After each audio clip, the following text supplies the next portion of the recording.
makes, because it's predictable, it can be operated for many years. Moreover, it has a comprehensively positive impact on the economy as well as on the technological structure of our society. And that is why an increasing number of countries embark upon the path of peaceful nuclear energy. Moreover, it gives an impetus to the development of a number of related technologies, such as computing technology as well as industrial technology.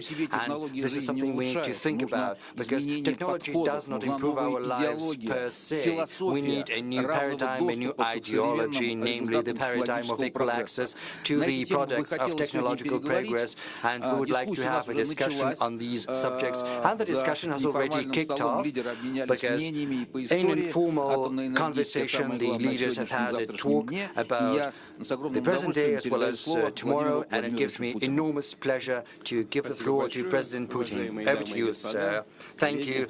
Ladies and gentlemen, colleagues, we are meeting as part of the Global Atomic Forum. I'm glad to welcome the heads of state and heads of international organizations here, and I look forward to having a joint, substantive conversations on issues related to the present day as well as the tomorrow of nuclear energy. This dialogue is particularly important given that a growing number of countries and large companies view peaceful nuclear energy as the most important energy resource for long-term accelerated development. The general public is starting to view nuclear energy as an environmentally friendly technology in a consistent manner. It opens up enormous opportunities. It is evident that there are fundamental reasons that explain such a paradigm shift.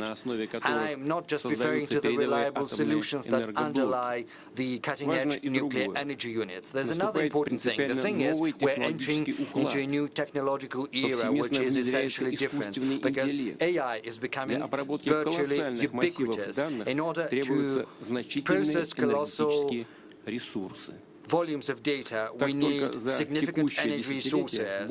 Thus, in the course of this decade alone, the electricity consumption by data centers will have more than tripled. And I would like to point out in that regard that Russia is already building such modular systems for processing data on the basis of our MPPs, because MPPs are the best tool that offers a consistent and permanent supply of electricity. There is another important factor that explains surging interest in the nuclear power, and that is the high demand for the so-called green technologies, because they minimize the environmental as well as the climate footprint. And I would like to reiterate that MPPs are precisely that. They're a source of clean, low-carbon energy, because they are ahead of other energy sources in terms of ratioing their price, the environmental component, as well as the capability of providing a steady supply of electricity. As a result, by mid-century, if Mr. Grossi, I'm not mistaken, the IAEA forecasts that by the mid-century, the overall capacity of MPPs across the world may more than increased by more than 2.5%, rising to almost 1,000 gigawatts. And the growing demand for peaceful nuclear energy to a large extent will be accounted for by the countries of the global south and the global east that are improving their technological as well as industrial potential. The development aspirations and the use of peaceful nuclear energy is something that we support.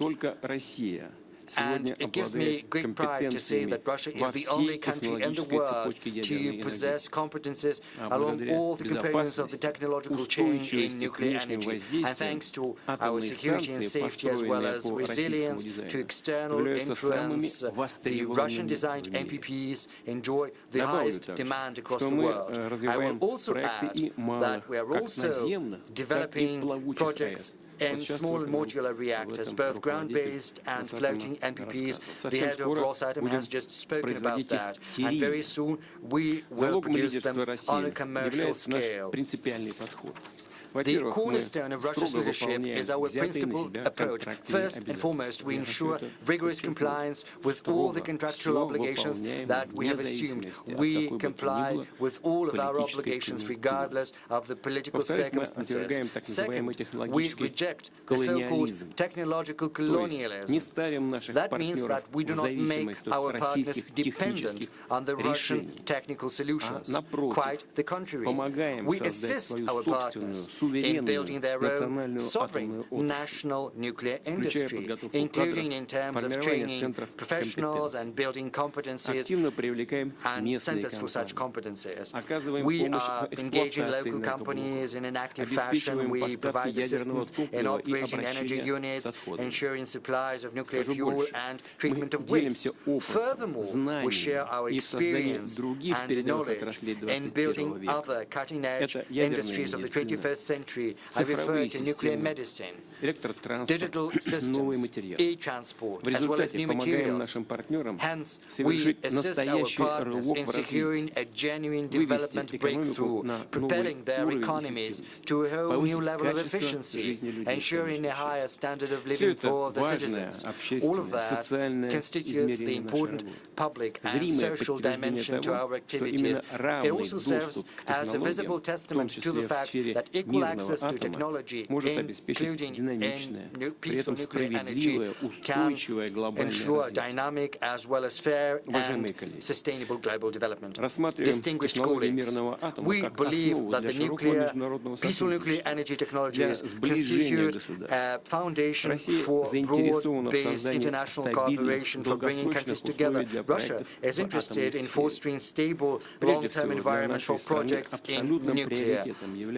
Our country's absolute priority is ensuring nuclear security and safety for both nuclear installations and facilities, regardless of where they are located.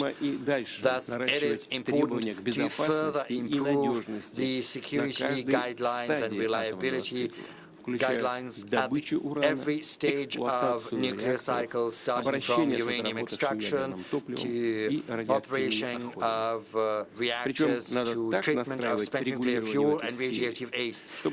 And we need to regulate this field in such a way to strike the optimal balance between the development of peaceful nuclear energy and reinforcing the non-proliferation regime. Moving on, it is evident that the construction of NPPs requires significant funds, and that means that the risks and benefits have to be well balanced between the major participants of such projects. I refer to states, investors, and consumers. I believe we need to build modern funding models for NPP constructions. We need to engage international financial institutions as well as development banks in such projects. And I would like to add in that regard that at the beginning of this year, the NDB, established by BRICS countries, has reaffirmed its willingness to fund nuclear projects. And at the end of last year, at Russia's initiative, a new mechanism for coordinating BRICS countries was established, namely the BRICS Nuclear Energy Platform. The most important thing is to provide our NPPs with resources for decades to come. In order to use peaceful nuclear energy in the long run, we need more efficient technology based on completely new principles, and Russia is already working on such solutions. In the run-up to this session, colleagues and I, before we came to this room, we had a sit-down and we exchanged our opinions in an informal environment, and I would like to say that the OECD estimates that under the optimistic scenario, all the uranium resources will have been completely exhausted by 2090. That is around 8 million tons of uranium.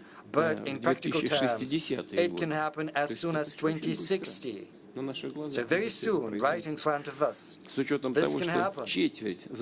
Because the thing is, 1/4 of uranium deposits is accounted for by deposits of metals where uranium is but an associated component. And that is where I'm moving on to. This is the most important thing. By 2030, as soon as 2030, in Tomsk region in Russia, we plan to launch the world's first nuclear power system with a closed nuclear fuel cycle.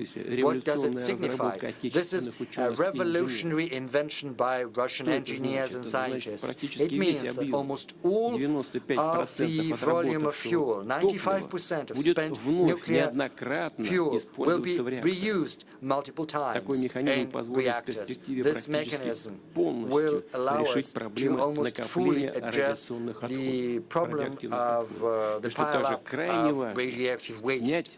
And most importantly, it will help us address the issue of securing supplies of uranium. I would also like to say that the testing for all the materials that will be used for the closed nuclear cycle is scheduled to take place at the International Research Center, which is currently constructed in Ulyanovsk region. I would like to invite scientists from different countries to cooperate with us, because this is the advent of a new era.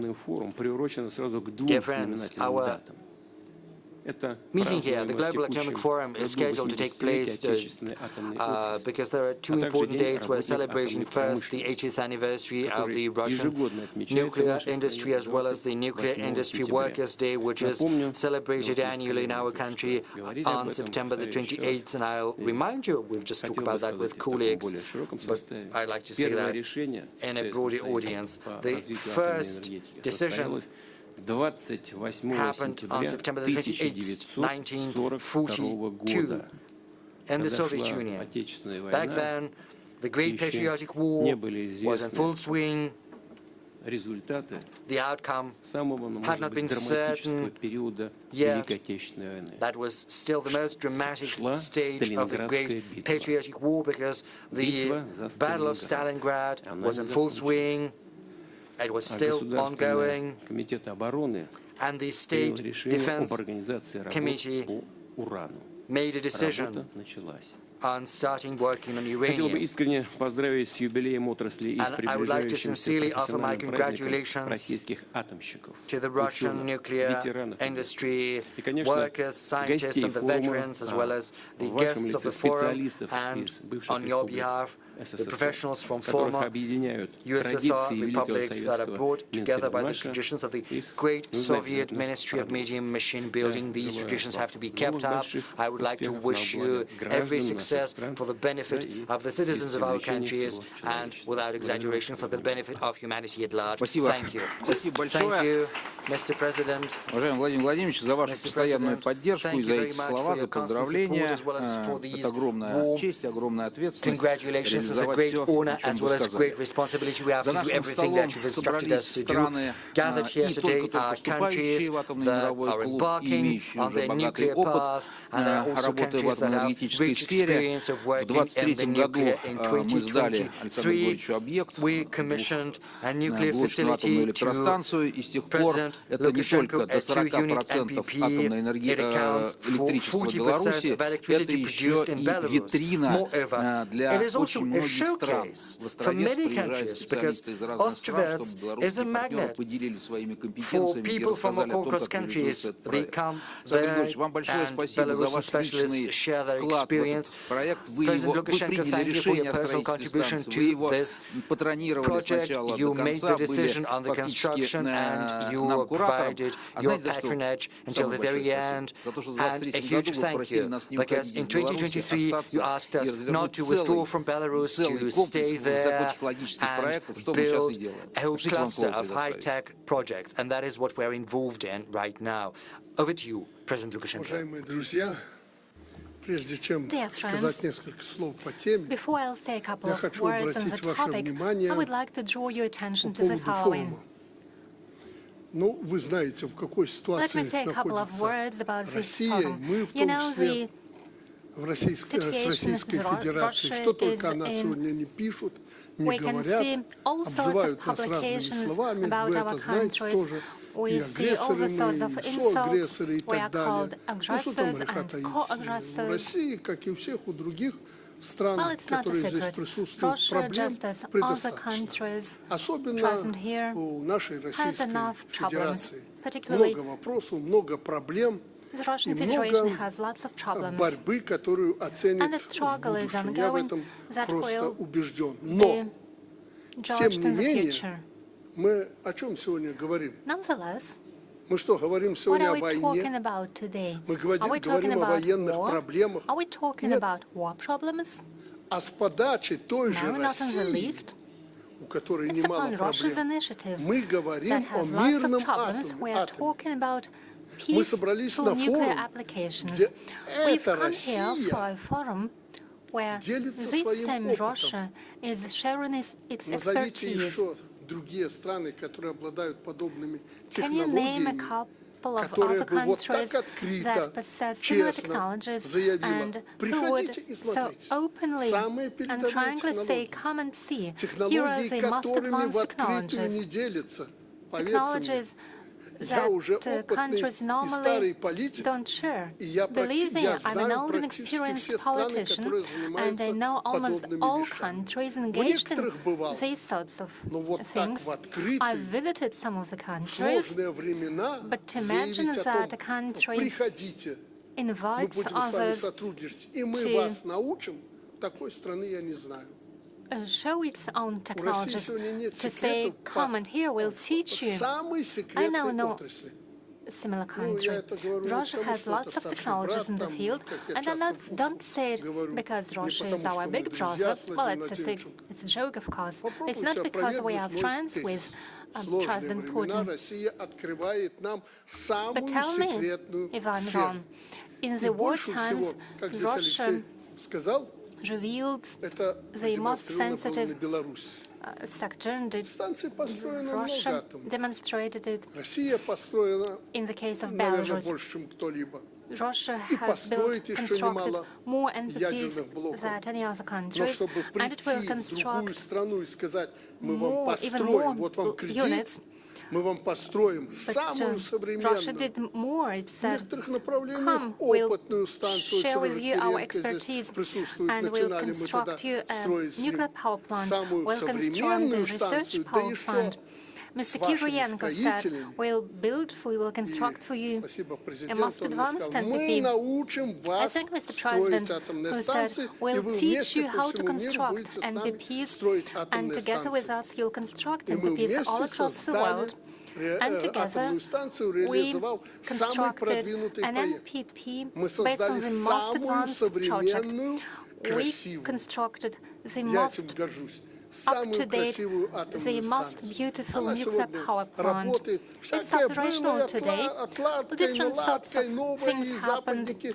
We had to adjust and readjust something, and the West blocked supplies of some spare parts, and Russia proposed substitutions, and we improved the NPT with Mr. Likachev. So, Mr. President, thank you very much. Sergei, Alexei, thank you so much. I forgot your family names because I always call you by your first name. Thank you for having implemented this project. Well, you said Russia doesn't leave Belarus. Well, we'll have a talk with President Putin tomorrow, and we'll take the decision regarding the second NPT in Belarus.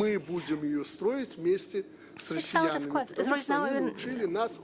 It's not a question who will build the NPT. We will build it ourselves. And now we are already involved in the construction of the NPTs in other countries in the world. So I reiterate, there will be many NPTs, but what Russia is doing today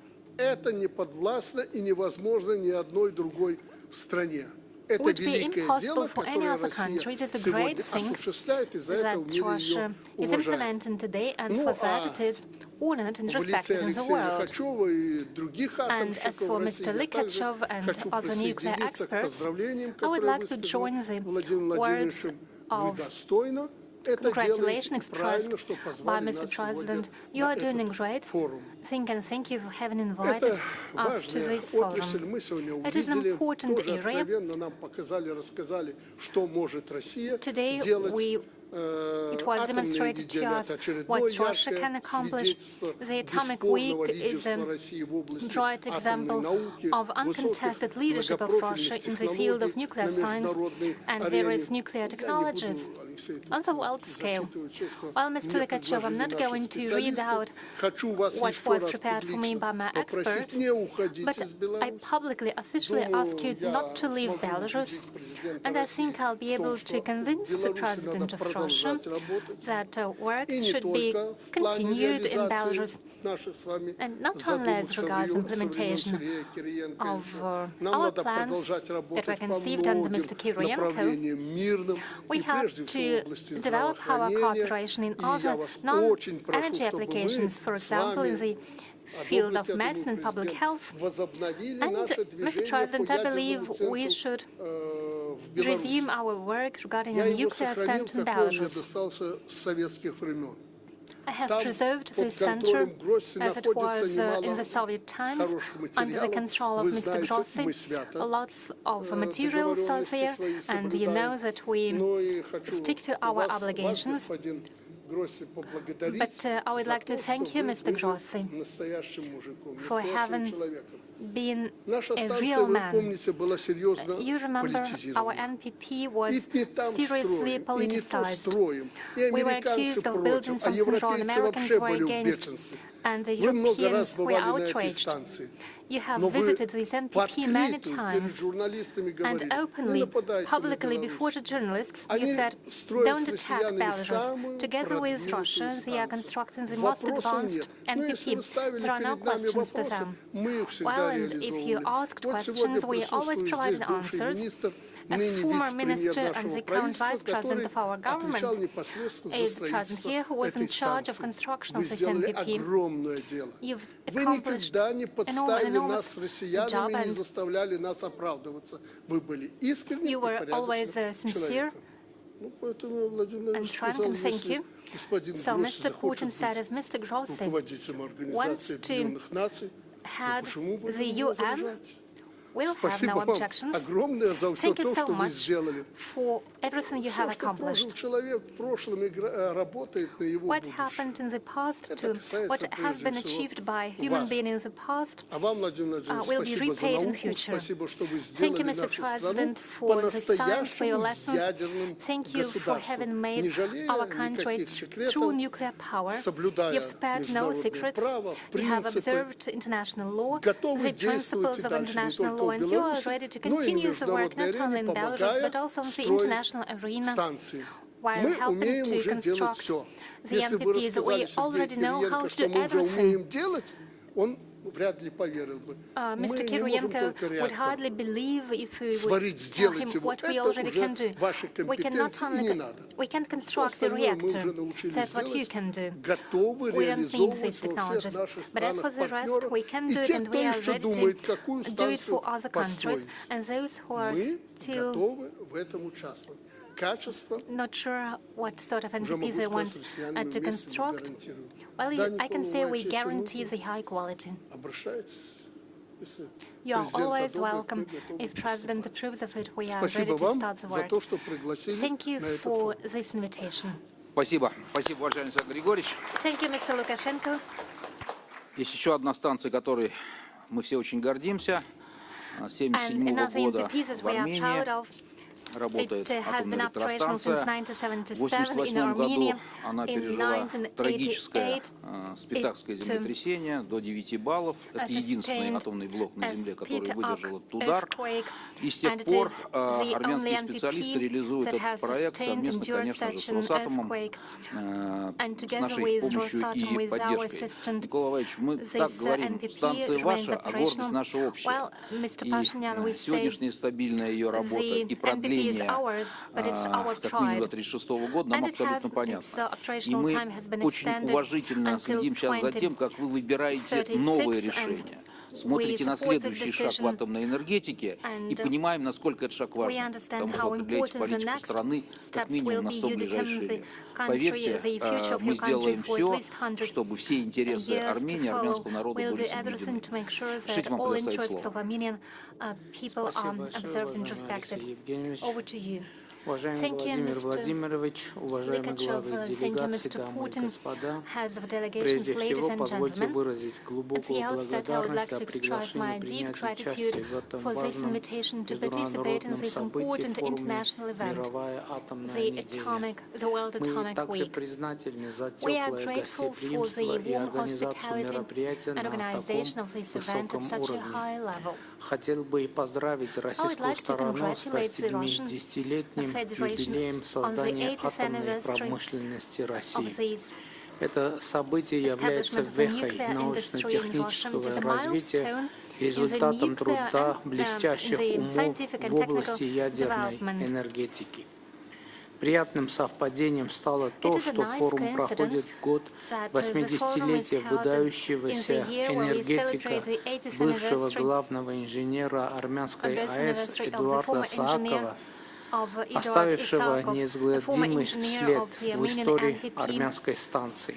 Ядерная энергетика играет ключевую роль в обеспечении стабильного и чистого энергоснабжения. Она способствует снижению выбросов углекислого газа и поддерживает цели низкоуглеродного развития. Широкое внедрение цифровых технологий и искусственного интеллекта ведет к значительному росту потребления электроэнергии. Это, в свою очередь, повышает актуальность ядерной энергетики как стабильного и экологически чистого источника энергии. В будущем ядерная энергетика станет важным элементом устойчивого энергетического баланса. В то же время необходимо прилагать все усилия для обеспечения ядерной безопасности и физической ядерной безопасности. Армения серьезно относится к своим международным обязательствам и подтвердает свою приверженность стандартам и принципам международного режима нераспространения.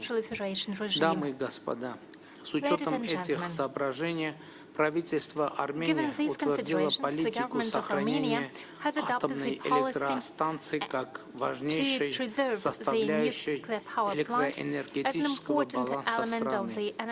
Сегодня около 30% всей электроэнергии в Армении производится на армянской АЭС. Безопасная эксплуатация армянской атомной электростанции является стратегическим приоритетом для правительства Армении и играет центральную роль в обеспечении нашей энергетической безопасности. Выполнение определяемых на национальном уровне вкладов в рамках Парижского соглашения и поддержание роста национальной экономики. В то же время стратегическое значение ядерной энергетики возлагает на нас особую ответственность перед настоящим и будущим поколением. Мы прилагаем все усилия, чтобы поддерживать самые высокие стандарты безопасности при эксплуатации армянской АЭС. Мы регулярно проводим миссии по проверке и экспертной оценке, отчеты которых четко свидетельствуют о том, что Армения эксплуатирует АЭС в соответствии со стандартами безопасности МАГАТЭ, чему подтверждение отсутствия каких-либо происшествий, связанных с ядерной или радиационной безопасностью. Этот принцип лежал в основе масштабной модернизации, которая была проведена на станции в последние годы благодаря чему нам удалось продлить срок ее эксплуатации до 2026 года. Основываясь на подобном опыте, Армения, как многие другие страны, приняла решение о повторном продлении срока эксплуатации своей АЭС с 2026 по 2036 год. Проект модернизации и продления эксплуатации армянской атомной электростанции – это не просто техническая задача, а результат плодотворного и доверительного партнерства Армении с госкорпорацией «Росатом» и другими международными партнерами.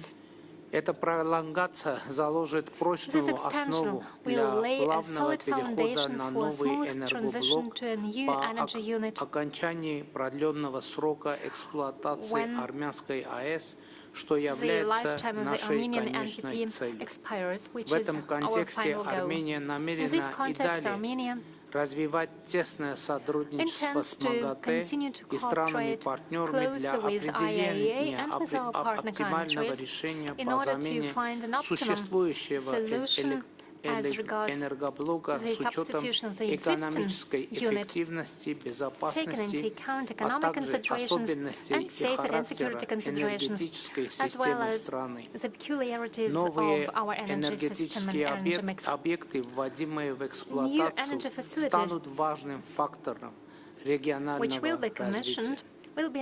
Пользуясь случаем, хочу поблагодарить всех вовлеченных экспертов за проделанную работу и еще раз поздравить с этим знаменательным юбилеем. Выражаю надежду на активное продолжение запланированных работ и их успешное завершение в установленные сроки. Дамы и господа, наша прозрачная политика в сфере безопасного и мирного использования атомной энергетики, энергии остается фундаментом для изучения передовых ядерных технологий. Немаловажны и неэнергетические применения ядерных технологий, такие как медицина, экология, сельское хозяйство, наука и образование. Мы с благодарностью отмечаем поддержку и экспертную помощь, знания и рекомендации со стороны МАГАТЭ и стран-партнеров, которые играют важную роль в развитии этих отраслей в нашей стране. Надеемся, что взаимовыгодное сотрудничество с международными партнерами в использовании мирного атома будет и далее развиваться и укрепляться. Вместе мы можем создать устойчивое будущее для наших стран, направив усилия на развитие новых технологий, повышение безопасности и защиту окружающей среды. Благодарю за внимание. Спасибо большое, уважаемый Никол Ваваевич. Как мы уже говорили, за нашим столом есть страны, которые делают лишь первый шаг на пути в мировой атомный энергетический клуб. И в начале любого пути очень важна личность человека, делающего этот первый шаг. Руководитель республики Мьянма, господин Aung лично поднял знамя атомной энергетики для своей страны в 23 году и ведет ее к результату с решимостью настоящего военачальника. Для нас большая ответственность поддержать Мьянму в реализации этого проекта. Подписан ряд документов. Мы в этом году начали работу над конкретным проектом малых атомных электростанций. Нас не остановило и ужасное землетрясение, которое народ Мьянмы пережил в этом году. И проект становится поистине народным. Очень важно видеть, насколько его полно поддерживают все жители республики Мьянма. Пожалуйста, передаю вам слово, глубокоуважаемый господин Мин Аун Hlaing.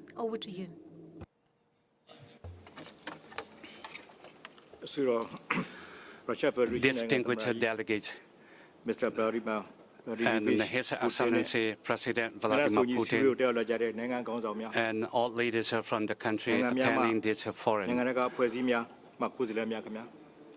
First of all, I would like to express my gratitude for inviting me to this forum and for granting me the opportunity to deliver a speech at this forum, and particularly to His Excellency President Vladimir Putin. And it's my great honor.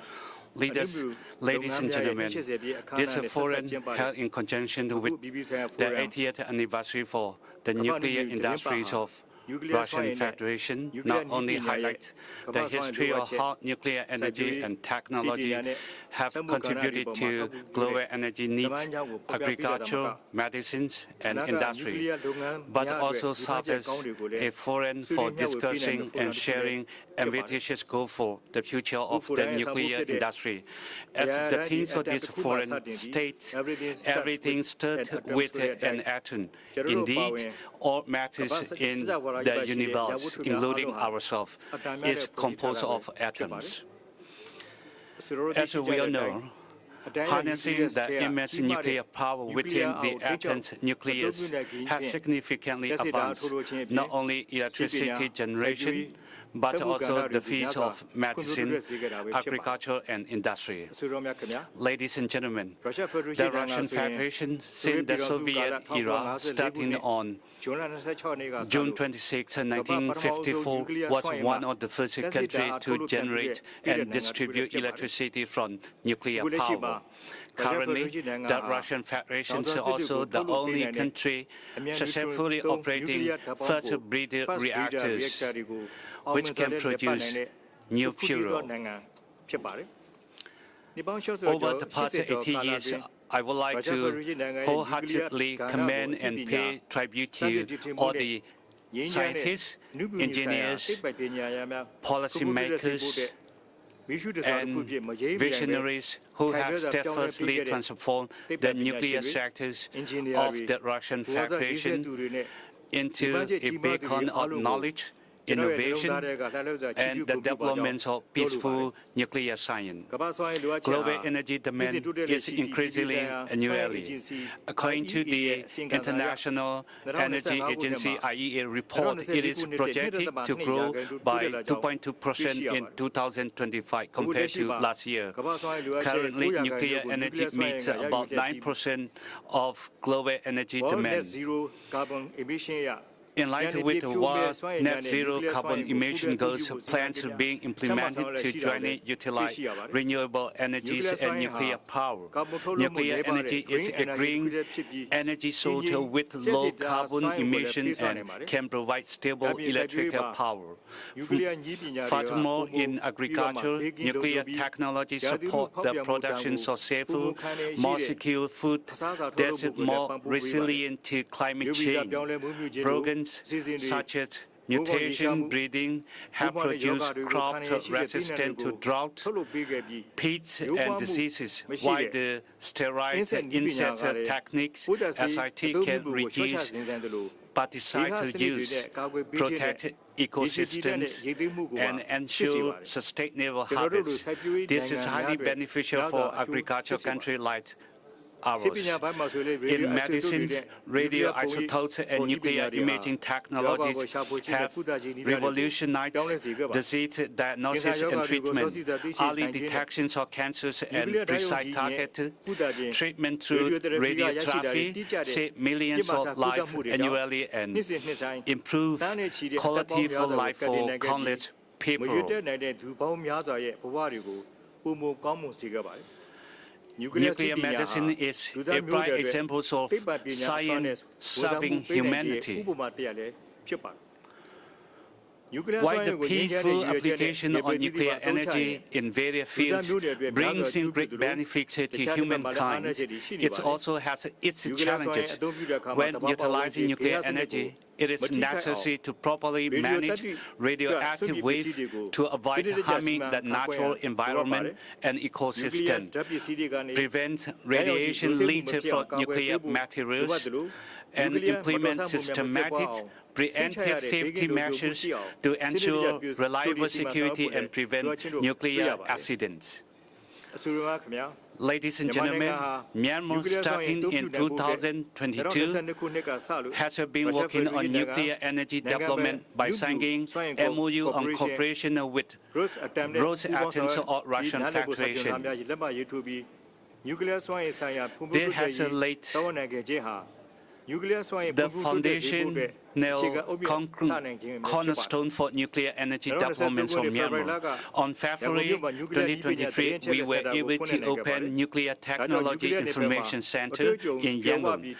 This has enabled us to use multimedia to enhance public understanding of Russian nuclear power plants and technology, given Russia's extensive experience and top-tier status in the nuclear field. And also in February 2023, terminal reference for cooperation between Ministry of Science and Technology of Myanmar and the Russian Federation was signed. And also Science Festival 2023 and 2024 were successfully held at our Nuclear Technology Information Center and Yangon Technology University. Through the scholarship program offered by Rosatom, we are collaborating on the continuous development of human resources required for nuclear energy and technology, including the operational requirements for small modular reactors. Myanmar is implementing its nuclear energy program in accordance with IAEA's milestone approach, 3 phases and 3 stages, and also working according to Rosatom timeline. Ladies and gentlemen, Myanmar has been a member of IAEA since 1957 and has participated in its technical cooperation program. IAEA has provided support through the project funding, the supplies of equipment, and the enhancement of infrastructure. Additionally, we are cooperating through the participation in technical cooperation programs for human resource development, provision of technical training, and implementation of technical cooperation projects. In 2024 we attended a workshop on nuclear law convened by IAEA, and we are currently in the process of revising and drafting Myanmar's nuclear law. In 2025, a regional training course on sitting for small nuclear power plants, part of the National Nuclear Program implementation, was held by Rosatom Technical Academy and IAEA. Delegates from 80 countries, including Myanmar, attended. Although Myanmar, as an IAEA member state, has long strived to utilize nuclear technology in the country, progress has been slow for various reasons. However, since initiating cooperation with Russia in 2022, with the manifested support from Russia, significant and visible progress has been achieved. Ladies and gentlemen, as nuclear energy is a green energy source with low carbon emission, Myanmar aims to generate stable electricity from nuclear power to foster national economic development. Myanmar has a high electricity demands and is striving to supply power for small-scale industries and rural populations. Furthermore, we will work to further develop the health, agricultural, and industrial sector using nuclear technology. For the continuous development of human resources, MOU for education, the cooperation between universities in Russia and Myanmar have been signed, and implementation is underway.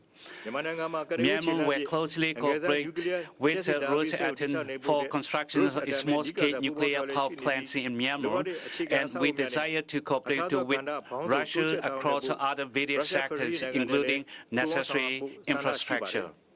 I earnestly request that the Russian Federation and Rosatom continue to assist Myanmar to the best of their ability in establishing necessary nuclear infrastructure, human resources, and other requirements for building a small nuclear power plant in Myanmar. Similarly, I also honestly requested that IAEA continue to assist in human resources development for Myanmar implementation of its nuclear energy program. Distinguished delegates, in conclusion, Myanmar also wishes to cooperate with the countries attending this forum in appropriate sectors related to nuclear technology. I extend my special gratitude for the attentive listening allowed with the invitation to enhance partnership, collaborative activities, and cooperation between Myanmar and your nation. May atomic energy contribute to the peace, prosperity, and development of the world. People, I offer my wishes for health and happiness of your citizens and prosperity and advancement of your nation. Thank you. Спасибо большое, господин Hlaing. Конечно же, мы сделаем все, чтобы выполнить ваши наказы. Уверен, что господин Grossi сделает все необходимое для решения вопросов, которые вы сегодня поставили. Африканский континент является наиболее перспективным и динамично развивающимся, а Федеративно-демократическая республика Эфиопия, без сомнения, один из индустриальных лидеров региона. Господин Abiy Ahmed, премьер-министр Эфиопии, недавно озвучил решение о сооружении в Эфиопии первой АЭС, которая по своим масштабам будет не уступать мегапроекту ГЭС-Хадаси. Мы очень воодушевлены, господин премьер-министр, этим вашим объявлением, заявлением. Уже ведем работу на платформе Центра ядерной науки и технологий и, конечно же, сделаем все, чтобы удовлетворить потребности растущей экономики, растущего населения Эфиопии в чистой и устойчивой энергии. Позвольте передать вам слово. Your Excellency, Vladimir Putin, President of the Russian Federation, Excellencies, Heads of State and Government, ladies and gentlemen. Let me begin by thanking President Putin for the invitation and the warm welcome extended to me and my delegation. It is an honor to join you at the opening of the World Atomic Week, a gathering of minds committed to the promise of science for a cleaner, more equitable future. Ethiopia stands at a pivotal moment. Our youths are vibrant, our cities are modernizing, our industries are growing, and our economy is among the fastest rising in the world. But our ambitions are higher. Ambitions that demand reliable, clean, and scalable energy. Hydropower, solar, and wind have carried us far. Yet alone, they cannot power the future we are building. For more than a decade, Ethiopia has been a champion of green energy. The Grand Ethiopian Renaissance Dam, the largest in Africa, stands as a symbol of our determination. Our vision goes beyond today. To transform our nation, we look ahead and embrace with what is possible. Nuclear technology is that possibility. It provides reliable, low-emission power, strengthens food security, equips doctors, optimizes water management, and empowers our scientists to innovate. For Ethiopia, nuclear is not only about energy, it's about people. It will unlock knowledge for our students, provide tools for farmers, and bring healing to patients. It is about expanding a foundation where opportunities multiply. We will pursue this responsibly, with careful planning, the highest safety standards, and by building a strong local capacity. For us, nuclear power is a strategic step in becoming an active participant in artificial intelligence, in industry, and innovation. Your Excellencies, ladies and gentlemen, in this context, I wish to recognize the Russian Federation, which this year celebrates 80 years of its nuclear industry. Russia has shown the world what science can achieve when matched with vision. Ethiopia is ready to deepen partnership with Russia, combining their expertise with our skilled workforce and growing market to create a model of cooperation that powers our nation and inspires our continent. With more than 130 million people, we cannot afford to wait. Nuclear energy is essential to secure long-term development, diversify our energy mix, and realize Ethiopia's potential. Our goal is clear: a nuclear program that is safe, transparent, and exemplary. That's why we have chosen to pursue the peaceful use of nuclear energy with seriousness and alignment with international standards. We're also enjoying huge amount of support from IAEA. Mr. Grossi is our partner on building this project. Ethiopia has already taken concrete steps. A roadmap with the Russian Federation lays out plans to build nuclear infrastructure, train personnel, and strengthen regulatory frameworks. A nuclear science and technology center is about to be established, and cooperation in peaceful applications of nuclear science is expanding. We are building the institutions, training talent, and designing a future where nuclear energy strengthens our sovereignty, supports our growth, and serves the next generation. We are committed to partnerships based on trust, knowledge, and mutual respect. And we welcome cooperation in technology transfer and safety training, and reflect the realities of our economies. Together, we can turn ambition into achievement and challenges into possibilities. I thank you.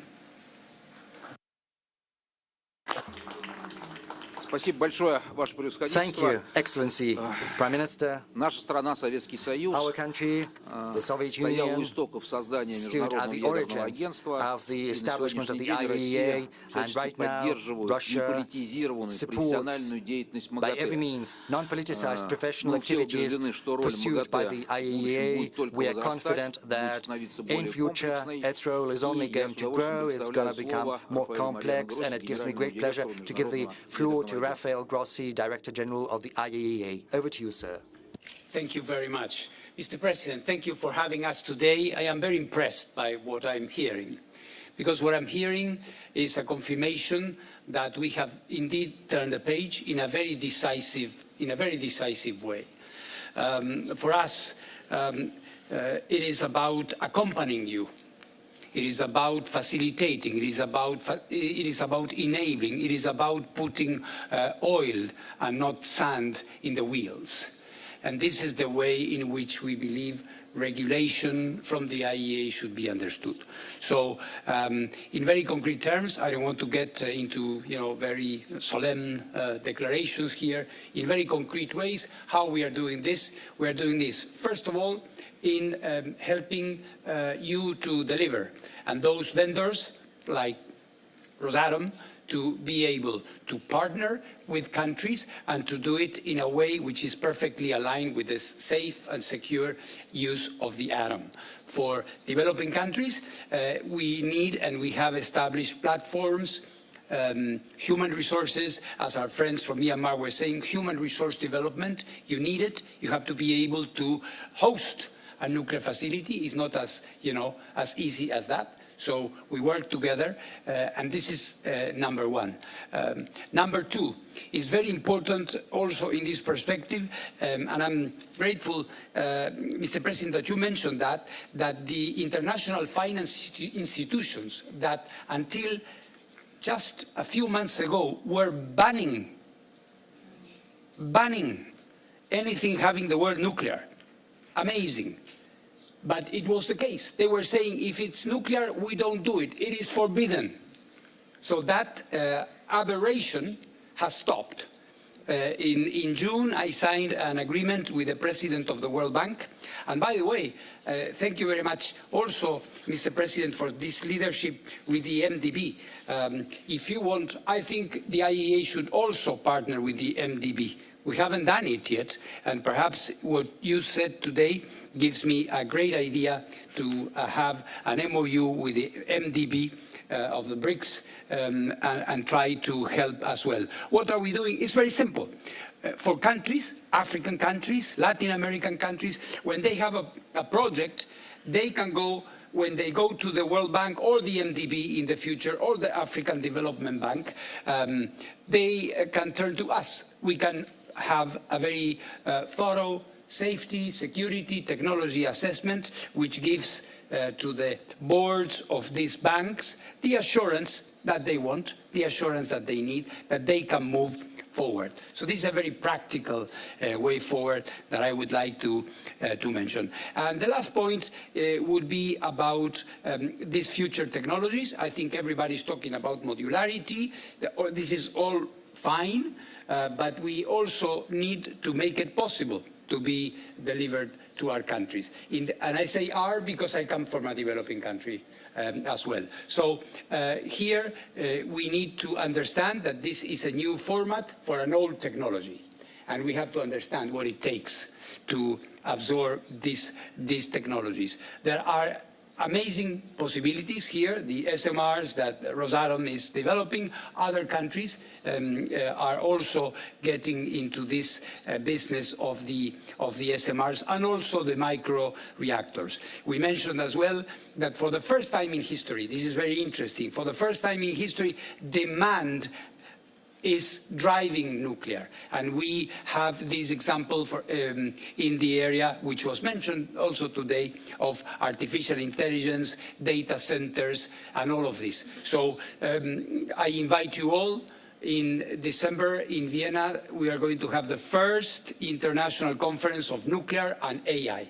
So we are bringing all the companies from Russia, from the West, from Asia, that are into this marriage, that it's about to be consummated, but we have to see how it's going to work. So this is my idea. We are a service to all of you. So we have to look at technology deployment, the money, which is very important, and the future. And the future means also, and Russia is again a pioneer in this, floating nuclear power plants, very important even for developing countries. That provides very interesting ways for countries that have weak grids, but also the transformation of the naval shipping industry into nuclear, which is another up-and-coming tendency that it is coming, and the IAEA is also coming with Atlas, Atomic Technologies License for Applications at Sea, Atlas, which is a new project that we are going to be launching.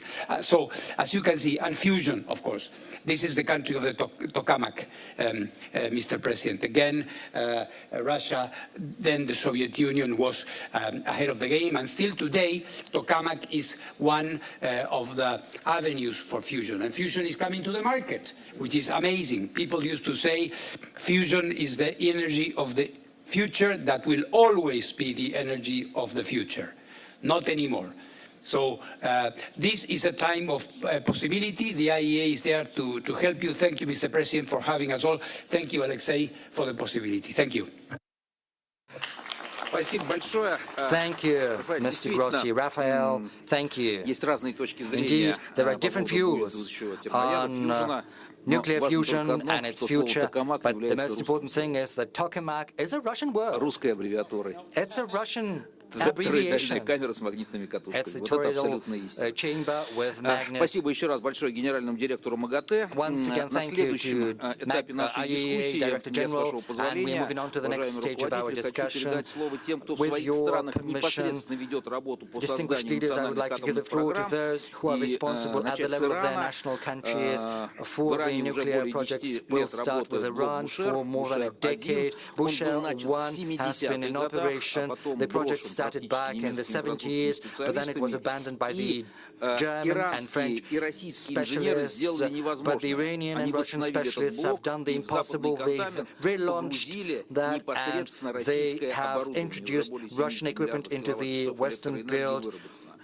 Containment, more than 70 billion kilowatt hours has already been produced. We move on to the second two energy blocks, and I would like to give the floor to Mohammad Islami, Vice President of the Islamic Republic of Iran, as well as the President of the Organization for Atomic Energy of Iran. Over to you, sir.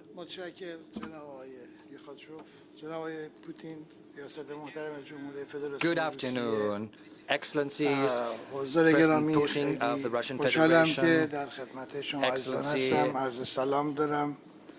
Director General of Rosatom, Mr. Lukashenko, distinguished ladies and gentlemen, first and foremost, I would like to congratulate Russia on the 80th anniversary of the nuclear industry. I would like to wish the government of the Russian Federation, as well as the people of Russia, as well as my dear colleague, Mr. Lukashenko, and his colleagues, all the best in health and good success. Excellencies, last year we celebrated the 50th anniversary since the establishment of the Organization of Atomic Energy of Iran. 50 years of effort by Russian, by Iranian آفرین را به یک نماد موفق و پیشتاز در توسعه علم و فناوری تبدیل کرده است. To turn this industry into a symbol of scientific progress and development, despite impediments and difficulties and obstacles created by the US, as well as 3 European countries. Iran's nuclear industry has managed to achieve the highest level of scientific progress and technology. We have always faced opposition from the US as well as 3 European countries, which is exemplified by the sanctions, industrial sabotage, terror, intimidation, as well as military aggression. And of course, this is not confined to the current stage of history. There are deep historical roots, and they understand this truth very well. And in private conversations, they admit that Iran's nuclear program poses no threat whatsoever. But we understand that the pressure is constantly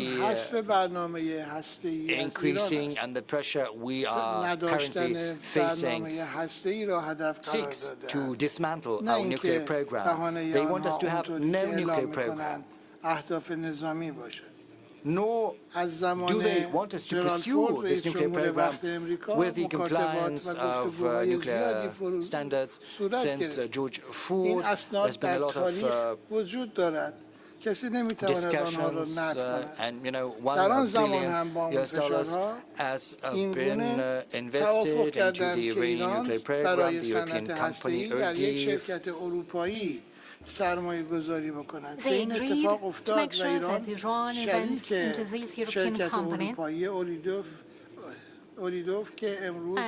Iran to be a partner of this company of Maldives. Today it is called uranium. مطالعات آن زمان هم برای احداث نیروگاه اتمی تا سقف 20000 مگاوات که توسط امریکایی‌ها و اروپا صورت گرفت آغاز شده بود و همزمان ایران 1 میلیارد دلار به فرانسه پرداخت کرد.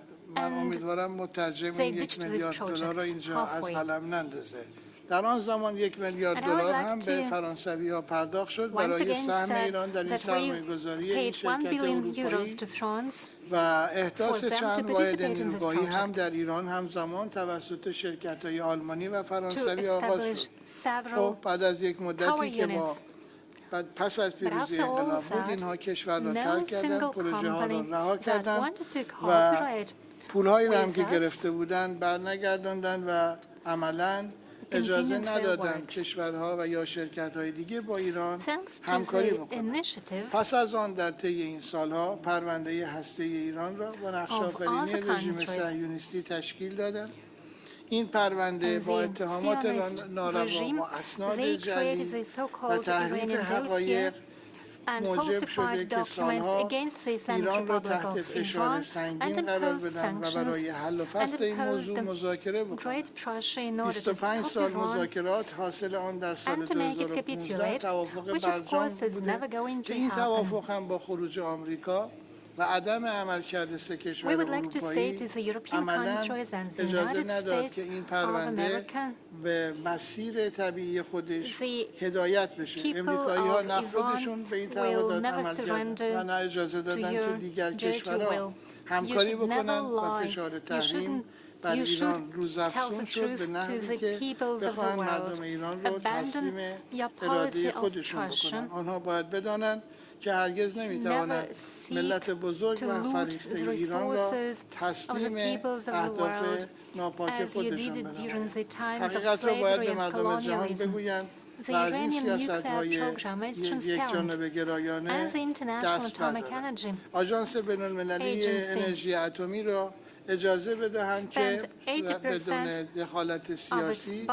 فعالیت طبیعی خودش را بر اساس اهداف و قوانین و مقررات و اساسنامه انجام بدهند. عالی جنابان، مستحضر هستید سنگین‌ترین بازرسی‌ها توسط آژانس در ایران انجام میشه. 80% بودجه پادمان در ایران هزینه میشه. ایران کمتر از 3% ظرفیت هسته‌ای جهان. برای این 3% ظرفیت 25% بازرسی‌ها در ایران صورت میگیره. مسیر ایران کاملا روشن و شفاف، برنامه ایران کاملا صلح‌آمیز. پروژه نیمه کاره‌ای رو که آلمانی‌ها رها کردند و کشور ما رو ترک کردند با مساعدت، همکاری و اقدام ارزنده روساتوم که من قدردان آنها هستم و از جناب آقای پوتین هم من قدردانی میکنم به نمایندگی از ملت ایران، این کار سخت و پیچیده پروژه بی‌نظیر و کم سابقه است که تلفیق دو تکنولوژی آلمانی و روسی را با موفقیت انجام داد. در حال حاضر ما در سال 12 بهره برداری از نیروگاه اتمی بوشهر هستیم. در ارزیابی‌های انجمن نیروگاه اتمی که وانو نام داره، امتیاز 100 از 100 را این نیروگاه به خودش اختصاص داده. این نیروگاه تاکنون 72 میلیارد کیلووات ساعت برق تولید کرده. واحدهای دوم و سوم این پروژه هم با سرعت مناسبی در حال پیشرفت میباشد. ما امروز در مسکو هستیم با اراده رؤسای محترم جمهور دو کشور جناب آقای پزشکیان و جناب آقای پوتین که قدردان آنها هستم، برنامه‌هایی را برای آینده در دستور کار قرار دادیم. ما توافق کردیم تا علاوه بر نیروگاه‌های بزرگ جدید، نیروگاه‌های کوچک مقیاس استعمارها را هم در ایران با همکاری روساتوم ایجاد کنیم. ما با تجارب کسب شده در گذشته با توکل بر خدای متعال این راه پرافتخار را تا پیروزی نهایی ادامه خواهیم داد. متشکرم. Спасибо большое. Спасибо большое, господин Ислами. Предлагаю перенестись в Центральную Азию под руководством президента Узбекистана Шавката Мирамоновича Мирзиёева. Республика взяла очень четкий курс на перезагрузку атомного сектора. Узбекистан не новичок в этих технологиях. В 2017 году был воссоздан Институт ядерной физики. В 2018 году был подписан российско-узбекское соглашение о сооружении первой АЭС. В 2019 году был открыт филиал МИФИ. И уже в прошлом году подписали документы и вышли на площадку малой станции. Знаем о решении к этой площадке добавить еще 2 больших блока и ведем активно работу с правительством Узбекистана на эту тему. Хочу предоставить слово замширу Абдулхакимовичу Хаджаеву и поинтересоваться, вот в чем баланс, в чем смысл и регионального аспекта, в данном случае Джижавской области, атомного кластера, и общенационального эффекта от обретения атомных компетенций, на ваш взгляд? What's the role of nuclear competences in your view? Thank you so much. Уважаемые главы государств и правительств, руководители международных организаций, прежде всего разрешите от имени президента Республики Узбекистан Шавката Мирамоновича Мирзиёева выразить огромную признательность за приглашение на глобальный атомный форум и обсудить важные вопросы будущего в энергетике. Узбекистан уже много лет является одним из значимых производителей урана. На долю нашей страны приходится около 4% мировых запасов и более 3,5 тысяч тонн добычи ежегодно. Страна стабильно входит в десятку крупнейших производителей и остается надежным партнером в глобальном топливном цикле. Это база, реальный промышленный опыт, на котором мы строим следующий этап развития отрасли. Сегодня по инициативе президента Республики Узбекистан Шавката Мирамоновича Мирзиёева мы переходим от сырьевой роли к созданию собственной генерации на основе использования мирного атома. И это носит многовекторный характер. Наш совместный с Росатомом проект первый в истории страны АЭС уникален. На одной площадке Джизакской области будут построены два реактора большой мощности по 1000 мегаватт и два реактора малой мощности по 55 мегаватт. Такой комбинированный подход одновременно дает базовую генерацию 2,1 гигаватт. И гибкие маневренные мощности. К 2035 году станция на площади около 525 гектаров будет ежегодно вырабатывать более 15 миллиардов киловатт-час. Данный проект – часть широкой стратегии диверсификации энергетики. К 2030 году в Узбекистане доля чистой энергетики должна превысить 40%, и атомная станция даст весомый вклад в достижение этой цели. Мы параллельно реализуем проекты по возобновляемым источникам энергии. Уже к 2030 году планируется ввести более 12 гигаватт солнечных и ветряных мощностей. Комбинация больших и малых блоков на одной площадке существенно укрепляет операционную устойчивость сети и упрощает интеграцию возобновляемых источников. Большие блоки дают предсказуемую базовую генерацию, а малые обеспечивают гибкость для покрытия утренних и вечерних пиков и резерв при нестабильной работе солнечных и ветровых станций.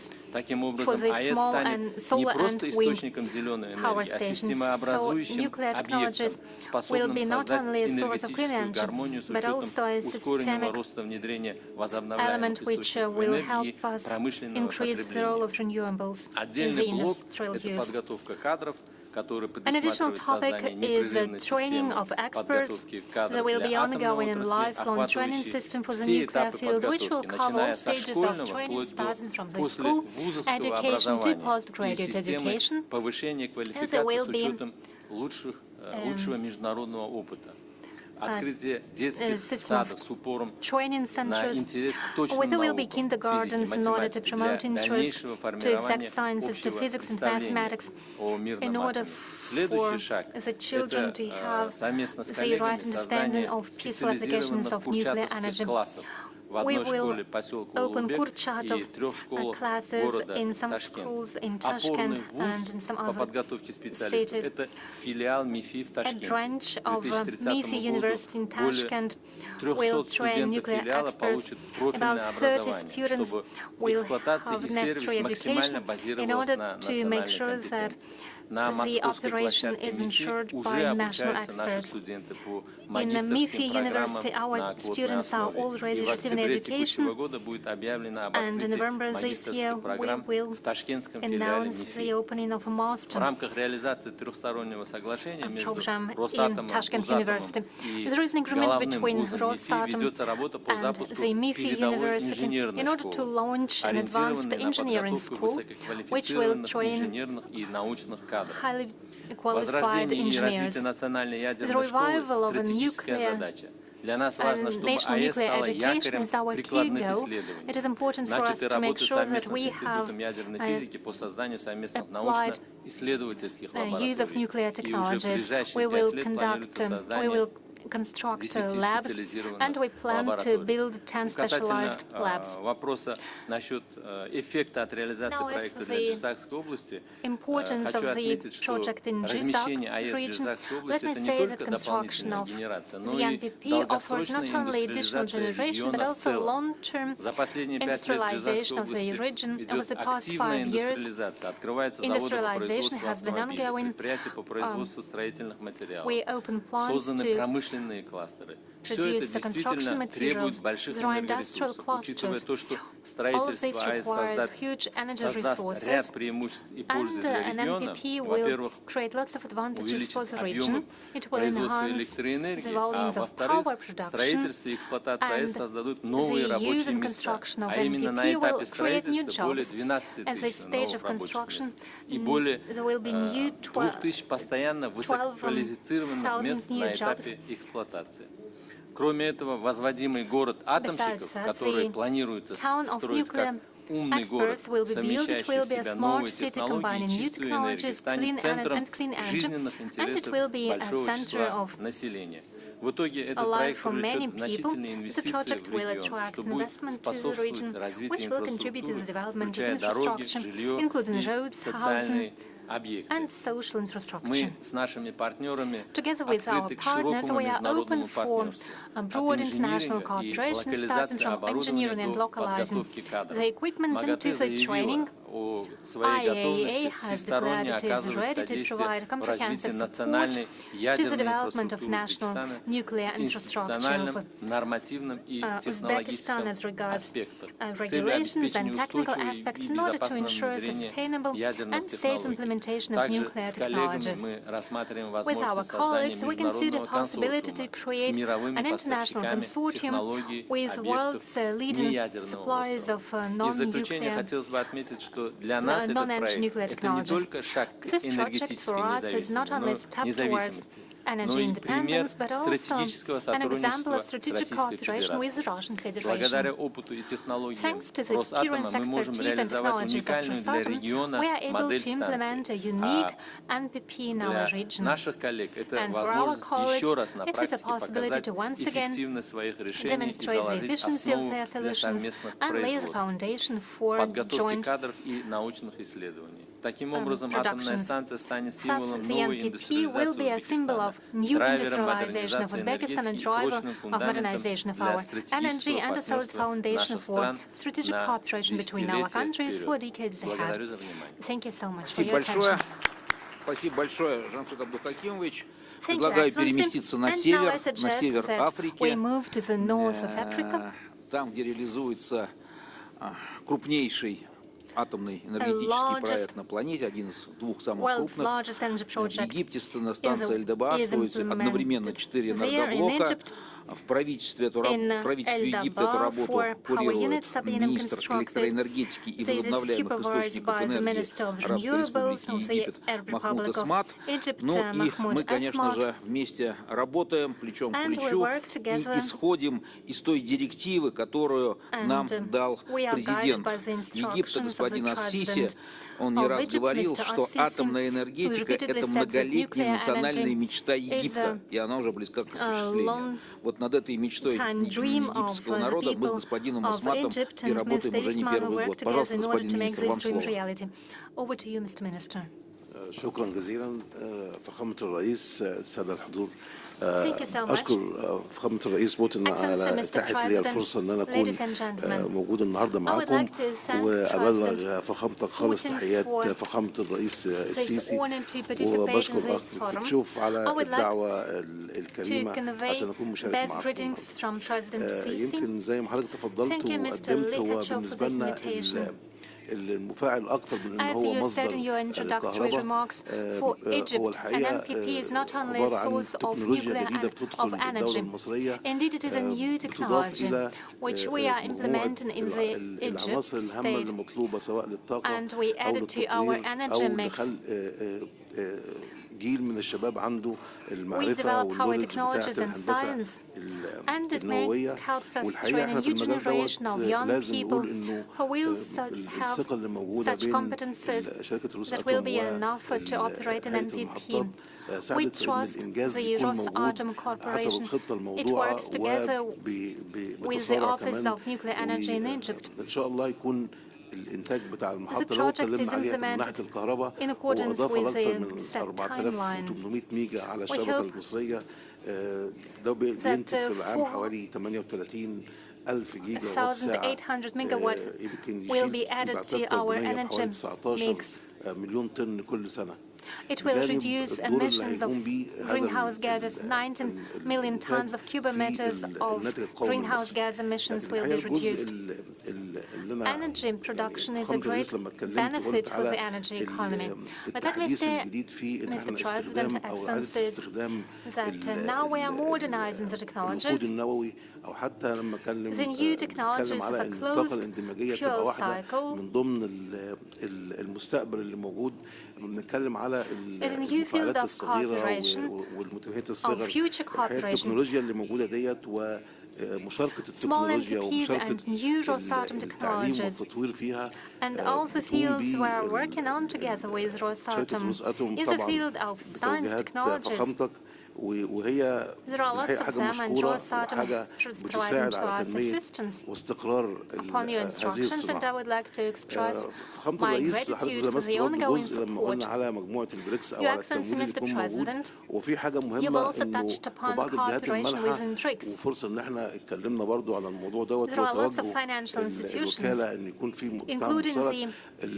اعتبار الطاقة النووية طاقة نظيفة أو كلين انرجي لكن مش جرين انرجي، ده بيخلي احيانا كتير انه ما يبقاش فيه دعم او تمويل لمشروعات الطاقه النوويه.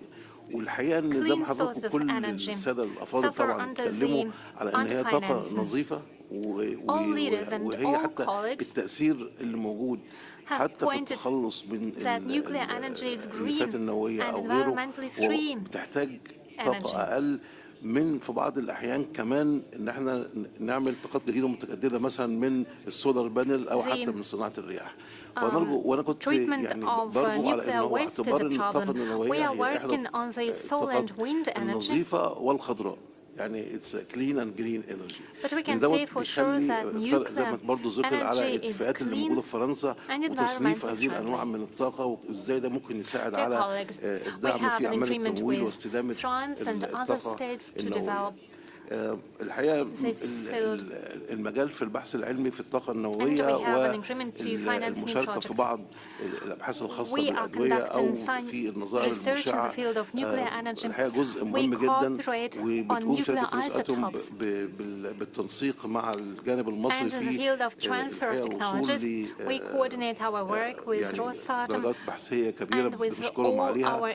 أنا بشكر دعوتكم ليا الحقيقة وبقول إنه Once again, thank you for your invitation. في الفترة اللي موجودة يمكن حوالي 40% قبل آخر السنة دي نكون خلصنا 40%. النهارده بنحتفل By the end of this year, we'll be able to implement 40% لمصر، وإن شاء الله ده هيكون مرحلة نقدر نسرع في عمليات التركيبات الخاصة بالمفاعل بعد كده. مرة ثانية فندم بشكر حضرتك جدا وبشكركم جميعا اديتني الفرصة وبشكر روس أتوم اديتني الفرصة ان اكون معكم. شكرا جزيلا.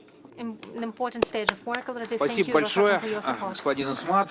Мы не могли обойти своим вниманием еще одну африканскую страну. Ей принадлежит 7-е место в добыче урана. Это Нигер, динамично развивающаяся страна, ну и страна, которая тоже выбирает путь развития атомной энергетики. С удовольствием предоставляю слово господину министру горнорудной промышленности Усману Абарчи. Minister of Mines of Niger, Mr. Usman Abarchi. Over to you, sir.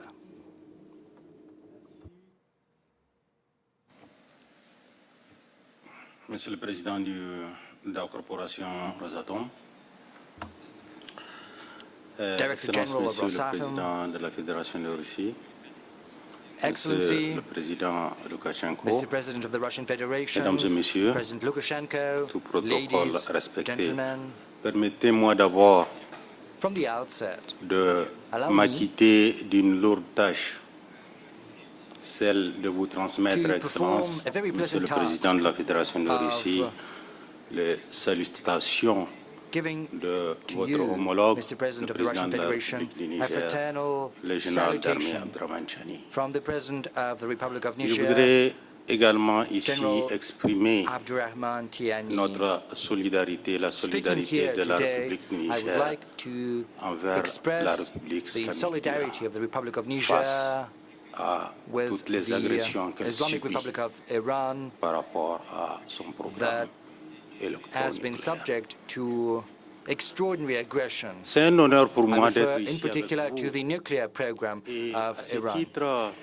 It is my je voudrais great honor conforter to be la here position today, du président and in my Lukashenko capacity, qui vient de dire I would que like to support President Lukashenko's certains position, pays who has just ne sont explained pas to us prêts that à partager some countries cette technologie.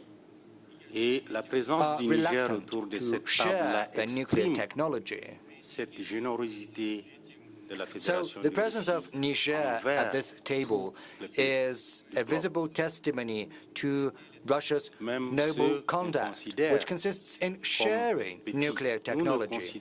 Nous ne considérons pas comme petits en République du Those Niger. who believe that we are a very small country, Tout commence par a very poor l'atome. country, will be surprised to find Mon out that we are intervention va not s'articuler poor, sur nor deux are points. we small. Everything premier starts concerne un rappel with des faits, atom, with bien connus nuclear. de tous. There are two things I would like to Et le say. second First, I est would de like to partager remind you une of the thing that conviction everyone is aware profonde of. avec vous. But at the same time, I would also like to Concernant share le our premier deepest point, conviction Il with you. s'agit de l'importance de The first thing l'uranium et de la Brings me valeur to qu'il say apporte the following. dans la Everyone vie knows how important des uranium is. populations à l'échelle mondiale. Everyone knows how Car important dans it un is monde from the où la point of view demande of life d'électricité of augmente citizens chaque année de près wherever de they are living in any 3%, country.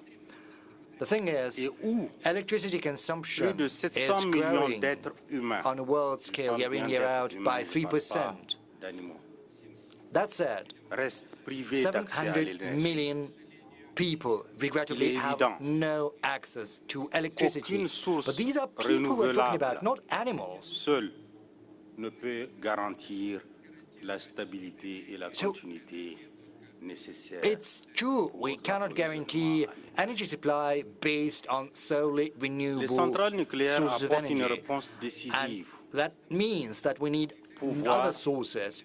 en And continu NPPs are precisely that. à They are the grande échelle solution that et allows sans us émission to massive de ensure a carbone continuous supply of fournir electricity. l'énergie.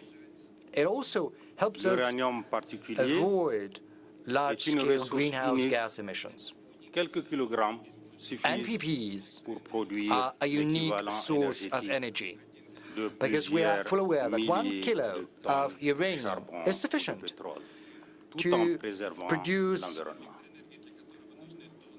C'est as donc much bien energy plus qu'une as question would d'énergie, have required tons c'est of une voie coal, vers la justice gas. sociale, So this is not vers just une solely électricité about ensuring abordable energy supply. pour This is tous, also about social justice. vers We need to un make avenir sure où that l'accès à electricity is l'énergie accessible ne to sera plus every un person living on privilège, this planet. We need to mais make un sure that droit. every human being has access. This should not Le be a Niger privilege. occupe It une should be a place right. singulière dans cette équation mondiale. And indeed, Niger Les premiers occupies an indices important d'uranium place ont in that été regard. découverts en 1956 et l'exploitation For the industrielle first time a in débuté en 1968.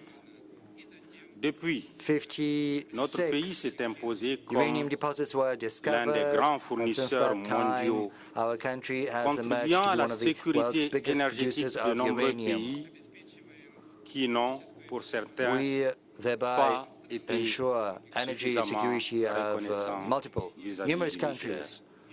Et je peux vous assurer que However, these certains countries d'entre have not eux always en ont been récolté grateful to us for les that. conséquences. But there is one thing I would like to assure you of. À ce titre, I think your je countries voudrais have rappeler also ou dire une suffered the petite anecdote. consequences of such En ingratitude. 2009, quand would like to l'ancien remind you that président de la back in République du Niger a 2009, exigé d'un when our pays former qui exploitait president l'uranium demanded dans notre that pays one depuis plus de country 40 ans that de had venir reviser les prix exploited de our vente de uranium l'uranium deposits et que for le 40 gouvernement years nigérien should leur a revisit soumis the sa uranium prices. volonté de s'engager dans un When programme our government électronucléaire. back then Le président de ce pays-là, à l'époque, expressed a its dit desire il ne to faut pas pursue rêver. nuclear energy. The president of that very country said, don't even Excellence, dream about Monsieur le that. Président, vous souriez, je suis sûr que vous Excellencies, avez compris de qui il s'agit. Mr. President, Parmi nos I believe richesses, you understand what country I'm nous referring avons le to. gisement d'Imoraren, And you know, qui est l'un des plus importants au monde, we have natural avec des reaches, réserves the estimées world's biggest uranium à deposits. 235 Our deposit is the millions world's de tonnes biggest. That's true. d'uranium métal. Nous ne venons pas les mains vides. 240,000 tons Nous of uranium. espérons le mettre en exploitation avec la But of coopération course, our de country la is not Fédération. empty-handed, and we would very much like to explore this cooperation with the Russian Federation. This is our proposal. Let's work Ces atouts ne together sont pas on seulement des chiffres. exploring, Ils sont on une developing our uranium responsabilité deposits. mondiale. But it's not just Car all about numbers. We une understand production that incumbent upon stable us d'uranium, is the world sécurisée responsibility. et Because équitable est the indispensable production au succès of de la uranium transition is also the énergétique cornerstone of planétaire. the world's energy security. This is also the cornerstone of président energy transition La across the Fédération de world, in Russie all the a countries. parlé de la possibilité The president of the Russian Federation d'un has just manque told us de ressources about uranifères the possibility dans les the environs des situation années 2080-2060.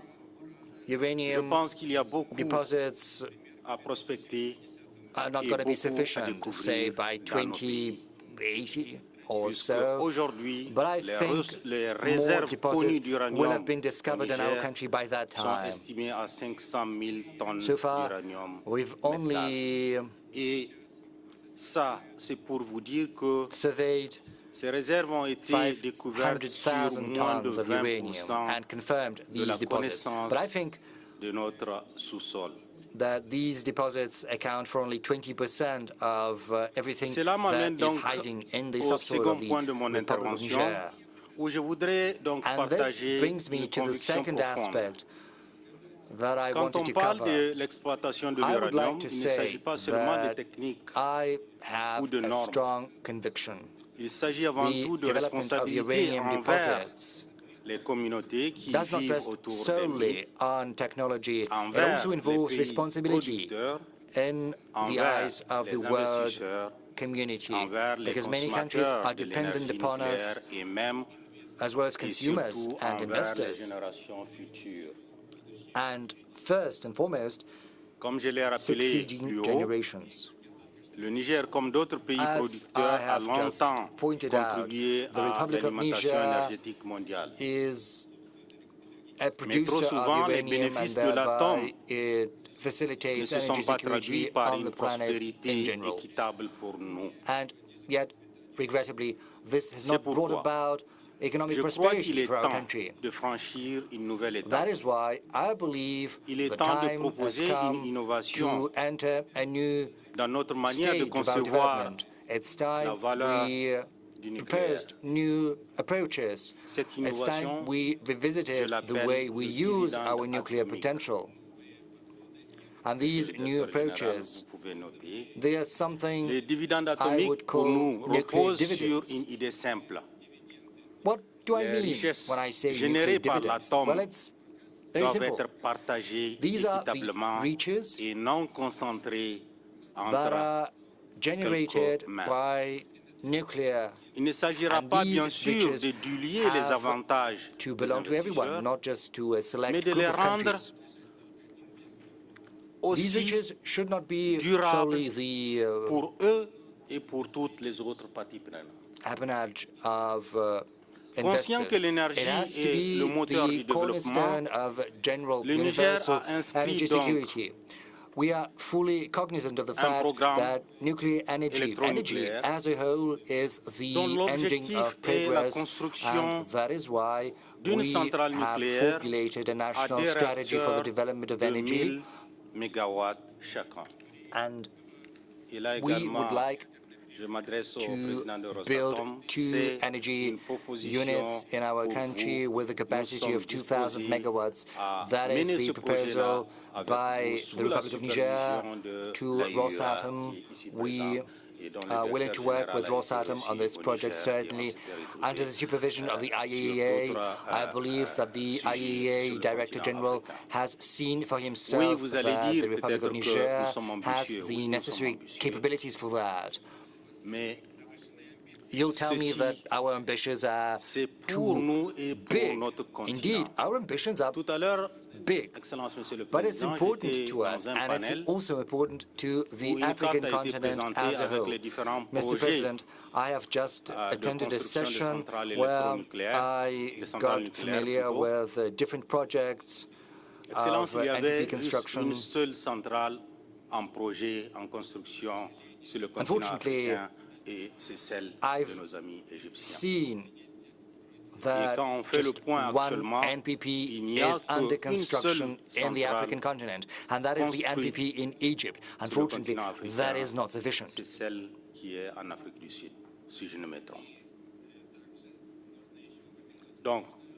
Yes, there is also South Africa, but that's it. Comme la Fédération de Russie s'est partagée, Monsieur le Président Lukashenko, nous-mêmes nous voulons partager avec tout le continent africain ce dont President Lukashenko has reminded us of that. The Russian Federation is willing to share its nuclear secrets, and if that's the case, then we are willing to cooperate. And on our side, we are ready to provide our uranium deposits. Our cooperation with the Russian Federation is going to be an example of noble, lofty aspirations. À la fin du mois de juillet en visite à Niamey, au Niger. The Russian minister has already visited Niamey, the capital of Niger, and within the framework of our energy cooperation, we discussed the possibility of cooperation in nuclear energy.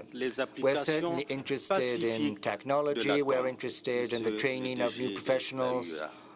And of course, I refer first and foremost to the peaceful use of energy, Mr. Director General of the IAEA. But there are other aspects, other avenues we'd like to pursue, such as the use of nuclear technology for agriculture, as well as for de certaines maladies. And also, I would like to develop our hydropower, nuclear energy, nuclear medicine. Abandonné par l'ancien opérateur sans demander son reste. And we would also like to develop our mining industry. As you can see, some of our infrastructure facilities are in a deplorable state. So we want to develop our energy sector by introducing the nuclear component into the energy mix. Ladies, gentlemen, excellencies, that's what I am proposing. The nuclear dividends, which means the use of resources, the preservation of the environment, transparency, as well as innovation. And another thing, equal use of our resources, as well as redistribution of wealth in a fair and a just fashion. Certainly, we see the glimmer of light at the end of the tunnel, and it has to be shared on all of the projects we are involved in. Excellencies, in the course of the 20th century, we saw the dawn of the nuclear age. First, it was marked by fear of domination by one countries and impoverishment of other countries, but we want the 21st century to be different. We want the century to be that of justice. And if we develop our nuclear energy on the basis of a responsible approach, this will provide us with an excellent future, and the Republic of Niger, which is rich in uranium deposits, is resolute. It's determined to be together with Russia on this path. We are open to this cooperation, and we are fully aware of the responsibility we bear for building this beautiful future. So let us work together, building beautiful projects, starting from small things. Everything starts from an atom, and this is the basis upon which we shall construct prosperity as well as solidarity. Thank you. Thank you, Minister Abiy. Thank you for the proposals as well as for the words. And the proposals you've made with regard to our bilateral cooperation, they're very interesting. And excellencies, we're moving on to a very important final stage of our discussion. Next, we will give the floor to the representatives of non-government international organizations and associations, and I think this is going to be the greatest part of our discussion. I would like to give the floor to Madam Sama Bilbao y Leon. She is the head of the World Nuclear Association, which brings together more than 100 countries and organizations and companies, and despite the fact that some these companies are rivals in terms of commerce, they still manage to work constructively, trying to expand international cooperation. It is important to point out that not just nuclear organizations, but other organizations are showing interest in nuclear technology. Sama, over to you. Please share your experience. How do you manage to preserve this consensus and stability in a big international organization? Over to you. Thank you very much, Mr. Lukashenko. Mr. President, Excellencies, it's truly a pleasure to be here today with all of you. Thank you for the opportunity to join in this first Global Atomic Forum in the context of the World Atomic Week. And it is also a pleasure to celebrate with all of you 80 years of the Russian nuclear industry. As you very well said, World Nuclear Association is the international body that represents the global nuclear industry. We have more than 250 member organizations in 44 countries in all continents. And really what we are trying to do is bring together the global nuclear industry so we actually share best practices, and we are the voice of the united global nuclear industry in all issues. So we work together in fuel cycle issues, we work together in supply chain, we work together in workforce issues, we work together in making sure that we have the right policies, the right markets, the right regulations to have financing. So all those issues we are tackling from the point of view of the industry. And we are proud to work also together with the International Atomic Energy Agency, bringing, in addition to the expertise of the agency and Mr. Grossi, the expertise of the industry to many newcomer countries that are looking to moving forward very pragmatically. So I would say that among some of the activities that the association is doing, I would highlight our efforts in the Net Zero Nuclear Initiative, which I think it captures a little bit this collaboration, this joint united nuclear industry at a global level. We launched this initiative in 2023 at COP28 in Dubai. And the goal of this initiative is to at least triple global nuclear capacity by 2050. And today, it has assembled a very, very ambitious coalition. We have over 31 countries, and I really hope that perhaps at COP30, some other countries that are here will also join this coalition. We also have 14 of the world's largest banks and financial institutions and 16 large energy users, including Google, including Amazon, including Meta, Dow Chemical, and many other large energy users. So what I'm trying to say here is what Mr. Grossi expressed today, what I think is quite unique. For the first time, I would say in a long, long time, there is consensus in society from the policymakers, from the financiers, from the energy users, from civil society, that using nuclear energy is an imperative if we are serious about meeting climate change goals in a manner that is timely, that is cost-effective, and that is equitable. In other words, that we ensure socio-economic development, quality of life, prosperity for everybody in the world. So as I said, this coalition of the ambitious recognizes that without a significant expansion in nuclear energy, there is no way that we are going to achieve this. So I do want to share with you what this means, because triple or nuclear capacity perhaps doesn't mean anything for many of us. So today, we have about 400 gigawatts electric of nuclear capacity at a global level. And this provides about 9% more or less of our global electricity. So if we were to triple global nuclear capacity by 2050, we will simply maintain 9 to 10% of global electricity.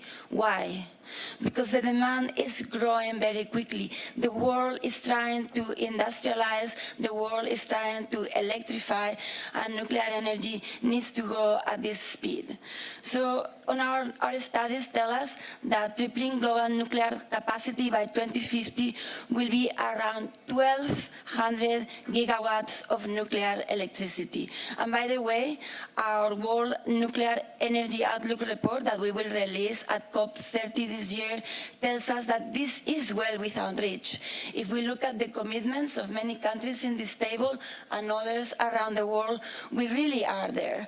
So, but at the same time, this really means that 10% is really not enough. We need to be more ambitious, because this is just electricity. And we know that nuclear energy can help with much more than that. Could be a game changer to decarbonize, well, many aspects of the economy. District heating, shipping, as we discussed a second ago, process heat for the chemical industry, for the petrochemical industry, for the metallurgical industry. There is infinite opportunities for nuclear to actually contribute more into society. And this is why you will always hear me say at least tripling global nuclear capacity. So really, this is just more than numbers. This is actually bringing together all these stakeholders that already understand the full potential of nuclear energy, and together catalyze this joint effort so we can actually remove all the obstacles and actually accelerate what we need in order to deliver the full potential of nuclear energy. So maybe I think I will say that for this, what we need is a united approach and a new mindset. We need the bold, visionary leadership that we are seeing around this table and in many other places around the world. So I would maybe just end with a thought that I wanted to be taken as a positive thought. So, the nuclear industry is often reminded that we are all in this together, that our risks transcend national borders. And many people will say, well, an accident anywhere is an accident everywhere. Well, I want you to think of the other side of this coin. I want to highlight the enormous opportunity. And this opportunity also transcends borders. So I would like to remind you all and the global nuclear industry that a successful nuclear project anywhere will translate in success for nuclear energy everywhere. So with this thought, I really think that we would like to work together and deliver, because the more that we deliver, the most opportunities there will be for all of us. So thank you, спасибо, for the opportunity to join you today. Спасибо большое. Спасибо, Сам, вам действительно за очень конструктивное взаимодействие. Сам сейчас говорила о прогнозах, и наш анализ говорит, что более 70% будущего спроса на атомные технологии будет обеспечивать страны глобального юга и в первую очередь БРИКС. БРИКС, являющийся сердцем формирующейся многополярной системы мира. С прошлого года работает атомная платформа БРИКС, возглавляет ее госпожа Эльзи Пуле, и я с удовольствием представляю слово. It is led by Madam Elsie Pule, and I'm glad to give her the floor. Thank you, Mr. Lukashenko, for the introduction. Your Excellency, Mr. President, heads of state, ladies and gentlemen. Today we live in a time when the world is searching for affordable, reliable, and sustainable solutions to the growing demand for energy while preserving our planet for future generations. The BRICS countries have stepped forward as true leaders of this transformation. Together, we present not only almost half of the world's population, but also a dynamic force of economic growth, technological innovation, and people of multipolar cultural code. BRICS is also a leader in the nuclear energy, and our leadership is showcased by the fact that a third of the world's nuclear fleet and more than 70% of nuclear power plants are being constructed in the BRICS states. Nuclear energy stands out as a cornerstone of our common agenda. Nuclear power is reliable, low carbon, and scalable. It provides the backbone for industrial development, energy security, and technological sovereignty. However, the true measure of progress is not simply in the speed of innovation or clean energy sources, but it's in its ability to serve humanity. Within a human-centered worldview, nuclear power becomes more than a technology. It becomes a responsibility, a promise to safeguard both present and future generations. This is precisely why BRICS Nuclear Platform holds such a unique and strategic role within our platform. We embrace a new humanistic agenda, one where human dignity, security, and development stand at the very center of our global vision. The platform is a business association of companies and entities from BRICS and partner countries. Our platform is aimed at leveraging on the best expertise, technological and production capacities in nuclear. We consist of participants from 8 countries: Russia, China, Brazil, South Africa, Iran, Egypt, Ethiopia, and Bolivia. We remain open and glad to welcome new members from BRICS countries and BRICS partner states. The platform's philosophy consists in equal, non-discriminatory approach to both vendors and consumers, and its mission will be to assist in the implementation of nuclear energy in the BRICS and partner states.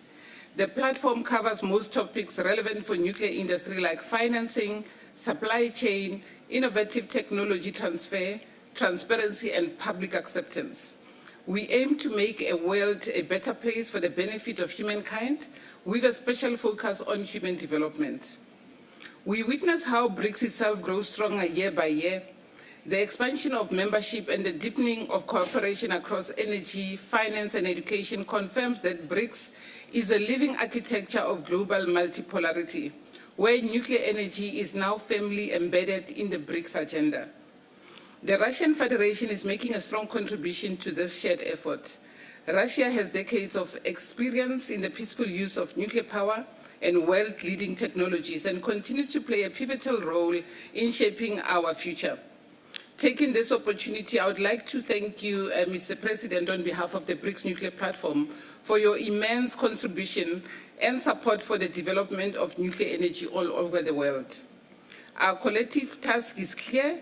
We must align science and conscience, progress with responsibility, and power with humility. If we succeed, the humanistic agenda will become the cornerstone of a new global order. And this agenda must be integrated into the platform's multilateral projects, which will ensure the best results in the global business and cooperation.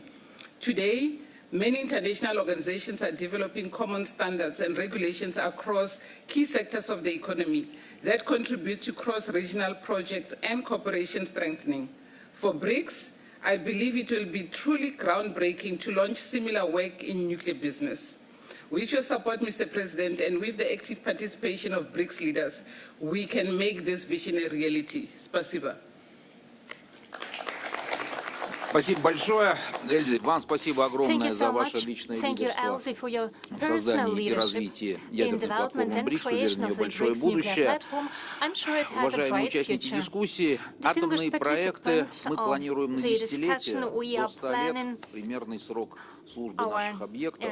Это значит, что далеко не одно поколение будет работать в наших атомных установках, будет развивать атомные технологии. Значит, молодежные проекты, работы с сегодняшним студенчеством являются ключевыми факторами успеха завтрашнего дня. У Росатома много молодежных проектов. Один из самых ярких — это команда Impact Team 2050. И один из представителей этой команды, Диана Гамазова, находится здесь за столом. Она родилась в Казахстане, училась в Великобритании, сейчас стажируется в Германии, но хочет работать на объекте Росатома в Казахстане. Поэтому, Диана, представляем вам слово, и, конечно, хочется узнать, в чем вы видите вот эту связь времен, связь поколений, как сделать так, чтобы ваше поколение пришло максимально готовым продолжать те проекты, которые начинаются сегодня. Всем добрый день.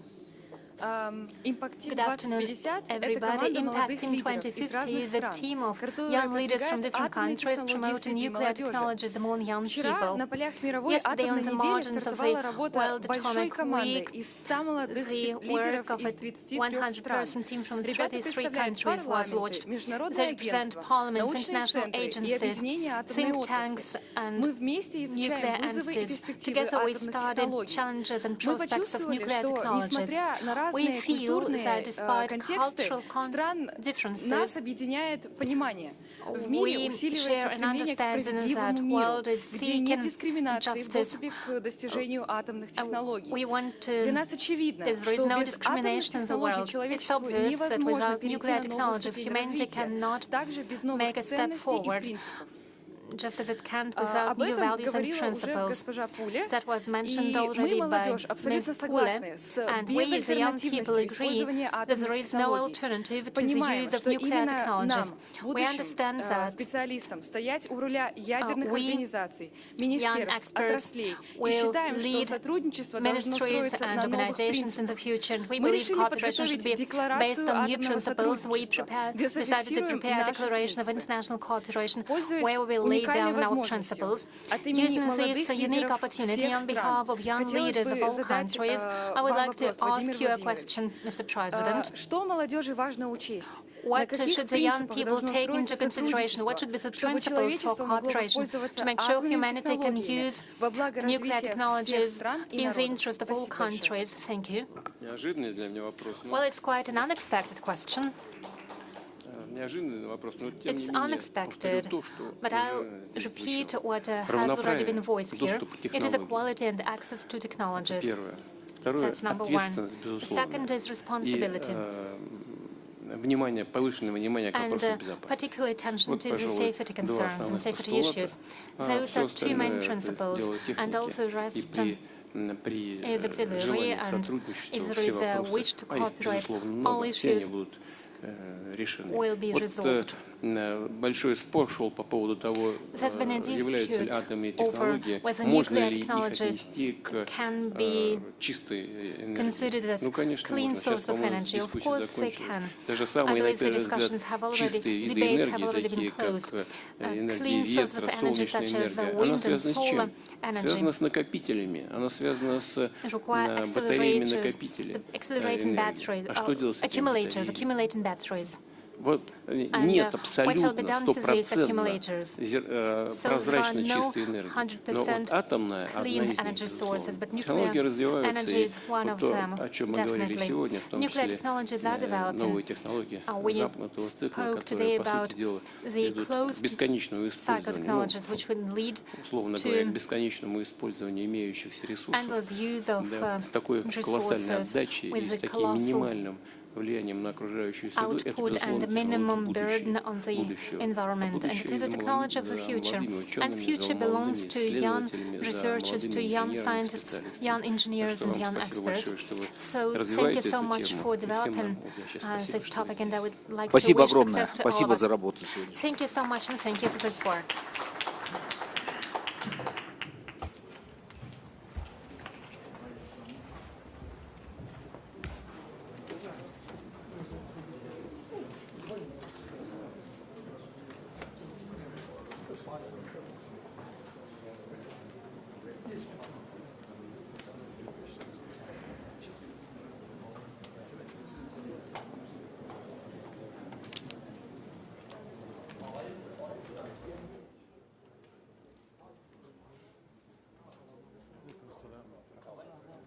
بیا بالا.